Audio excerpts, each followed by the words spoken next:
everybody. Have a seat. Thank you, sir. Dear students, today we will learn about the muscles and the Bones. the muscles and the Bones. muscles का मतलब क्या होता है? मांसपेशियां।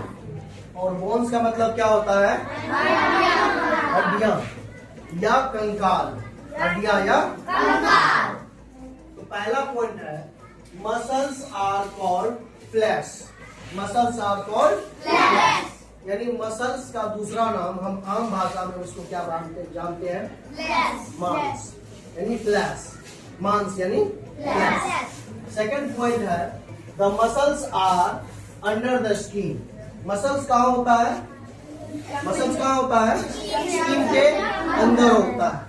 आप देखे होंगे प्रायः जो बूचर होता है, बूचर जिसको हम लोग कसाई बोलते हैं, जब कोई जानवर को काटता है, जैसे मटन शॉप पे आप जाते हो तो देखते होंगे किसी कसाई को, ऊपर का स्किन क्या करता है? हटा देता है। ऊपर का स्किन हटा देता है। स्किन यानी त्वचा, चमड़ा या खाल बोलते हैं, ठीक है। और उसके बाद वाला जो लेयर होता है वही लेयर मसल्स कहलाता है। क्या कहलाता है? मसल्स। वैसे स्किन के नीचे एक और लेयर होता है जिसको हम लोग फैट भी बोलते हैं, है ना। पर हमारा टॉपिक क्या है? The muscles and the bones. तो मसल्स के बारे में जानते हैं। Muscles are under the skin. Muscles कहाँ होता है? स्किन के अंदर होता है। Bones are under the muscles. Bones का होता है? मसल्स के अंदर होता है। यानी पहला लेयर तो स्किन होता है, उसके बाद वाला लेयर होता है मसल्स, उसके बाद वाला लेयर क्या होता है? बोन्स। उसके बाद क्या होता है? आप अपने बॉडी को टच करो, देखो हार्डिएस्ट पार्ट फील होगा। कोई हार्डिएस्ट पार्ट फील हो रहा है? That hardiest part is called bones. यानी उस हार्डिएस्ट पार्ट को क्या बोलते हैं? बोन्स बोलते हैं। अब एक आपको डेफिनेशन जानना है स्केलेटन का।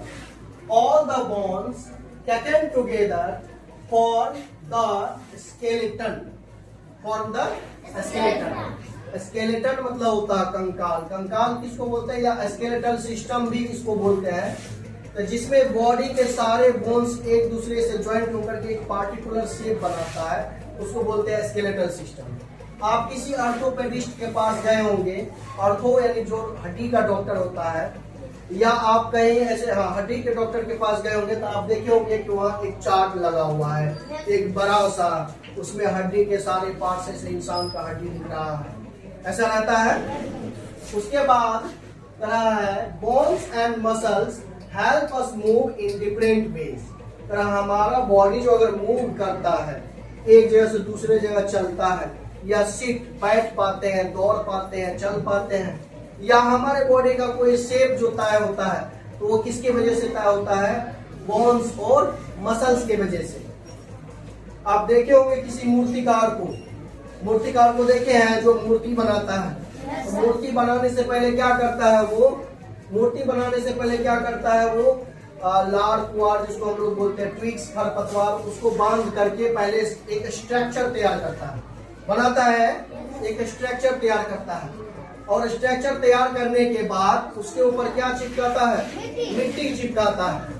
मिट्टी चिपकाने के बाद फेस के लिए अलग से एक फार्मा आता है, उस फार्मा के माध्यम से एक अच्छा सा फेस बनाता है ना, तब जाके मूर्ति कितना सुंदर लगता है। ऐसे ही हमारे बॉडी का जो फ्रेमवर्क है वो हमारा बोन्स है। बोन्स ना हो तो मांस कहाँ लगेगा बॉडी में? मांस चल पाएगा मांस। तो इसलिए हमारे बॉडी को चलने फिरने के लिए, कोई पार्टिकुलर वर्क करने के लिए, हमारे बॉडी के शेप के लिए बोन्स और मसल्स दोनों इम्पोर्टेंट है। बोन्स और मसल्स दोनों इम्पोर्टेंट है। अब आते हैं एक पॉइंट करा, अ बेबी हैज 276 बोन्स। जो एक बच्चा होता है, जो नवजात शिशु होता है, उसके कितने बोन्स होते हैं? 276। क्योंकि जैसे ही बच्चा बड़ा होना शुरू हो जाता है, जैसे जैसे ग्रो करता है, उसके कुछ बोन्स आपस में जुट करके एक स्ट्रॉन्ग बोन्स बनता है, ठीक है। क्योंकि छोटा बच्चा होता है, देखते हैं छोटा बच्चा पैदा हुआ चलना फिरना शुरू कर देता है, नहीं ना, कभी झुकता इधर, कभी गिरता इधर, तो उसका क्या होता है? बोन्स उस टाइम स्ट्रॉन्ग नहीं रहता है। तो बोन्स धीरे धीरे जब स्ट्रॉन्ग होता है तो जुड़ता है और बोन्स की संख्या कितनी रह जाती है जब वो एडल्ट हो जाता है। And adult has 206 bones. कितने बोन्स? 206 बोन्स होते हैं। अब अगला टॉपिक क्या है हमारा? अगला टॉपिक है द ब्रेन। क्या है? ब्रेन। हमारा अगला टॉपिक क्या है? The brain. The brain lies inside the bones of the head.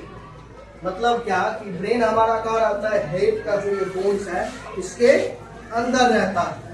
Brain को किन किन नामों से जानते हैं आप? हिंदी में सुने होंगे। ब्रेन को दिमाग भी बोलते हैं, ब्रेन को मस्तिष्क भी बोलते हैं ना। तो ब्रेन जो है हमारा, ये जो हेड का जो बोन्स है उसके अंदर है। अब हेड के बोन्स को क्या बोलते हैं? हेड के सारे बोन्स जुट जाता है, जुट करके हेड का बोन्स क्या बनता है? हेड के बोन्स को बोलते हैं स्कल। क्या बोलते हैं? हिंदी नाम जाने उसका तो स्कल को बोलते हैं खोपड़ी। स्कल यानी खोपड़ी। अब इस खोपड़ी के अंदर क्या होता है? हमारा ब्रेन सुरक्षित रहता है। The skull protects the brain and eyes from injuries. Injuries मतलब घायल होने से, चोट लगने से बचाता है हमारा ब्रेन। स्कल किसको? ब्रेन को और आईज को, आंख को। आप जब आप देखे होंगे स्केलेटल सिस्टम देखे होंगे, उसमें देखे होंगे पिक्चर में कि यहाँ खाली रहता है हड्डी वाला, जो आप देखे होंगे शेप बना हुआ इंसान का, उसमें देखते होंगे यहाँ खाली रहता है, यहाँ खाली रहता है, यहाँ खाली रहता है ना। तो खाली रहता है। तो इन सब जगहों पे हमारा जो है नॉर्मल पार्ट्स जो होते हैं, जैसे आँख यहाँ लग गया है, यहाँ नाक लगा हुआ है और यहाँ कान लगा हुआ, तो ये सब होलो पार्ट्स होता है ना। तो हमारा स्कल इन सब चीजों को प्रोटेक्ट करता है और सबसे ज्यादा प्रोटेक्ट करता है हमारे ब्रेन। किसको? ब्रेन। तो ब्रेन का क्या वर्क? ब्रेन का वर्क क्या? The brain controls to the organs, it help us think, feel, learn and remember. हमारा ब्रेन जो है किन किन चीजों, हमारा ब्रेन क्या करता है? पूरे बॉडी के ऑर्गन्स को कंट्रोल करता है। एक्चुअल में कहा जाए तो पूरे बॉडी के ऑर्गन्स को नहीं कंट्रोल करता है, एक चीज को नहीं करता था। वो क्या है? हार्ट। हार्ट को अगर ब्रेन कह दे कि हार्ट तुम पंप करना बंद कर दो, तो बंद कर देगा। इसको हमारा ब्रेन कंट्रोल नहीं कर सकता, हार्ट को कंट्रोल नहीं कर सकता। हाँ, लेकिन हमारा ब्रेन इंफॉर्मेशन देता है। अगर हार्ट में किसी प्रकार की परेशानी हो या किसी प्रकार की दिक्कत हो, तो वो क्या करता है? हमारे ब्रेन को सिग्नल पहुंचता है कि हार्ट इस तरह से फंक्शन कर रहा है। कभी अटैक आता है तो इस प्रकार का इंफॉर्मेशन हमारे ब्रेन को पहले मिल जाता है कि लगता कुछ हो रहा है, अटैक आने वाला है, फील हो जाता है, होता है ना। तो इंडिविजुअल तरीके से कहा जाए कि हमारा ब्रेन इन सब सारी चीजों को कंट्रोल करता है। ब्रेन की वजह से हम थिंक कर पाते हैं, सोच पाते हैं, ब्रेन की वजह से फील कर पाते हैं, ब्रेन की वजह से हम क्या कर सकते हैं? रिमेम्बर, याद रख सकते हैं। अब कहोगे सर हम किसी चीज को फील करने के लिए उसको टच करते हैं तो स्किन ना करता है, बोलेंगे हाँ करता है, लेकिन स्किन से नर्व्स जुड़ा हुआ है ना। स्किन से नर्व्स जुड़ा हुआ तो नर्व्स किसको इंफॉर्मेशन देता है? ब्रेन को। तो हम इस इंडिविजुअल तरीके से ये कह सकते हैं कि हमारा ब्रेन इन सब चीजों को सीखने में हेल्प करता है, समझने में हेल्प करता है। Brain has nerves. Brain has nerves. Brain में बहुत सारे नर्व्स होते हैं, बहुत सारी पतली पतली नसें होती है।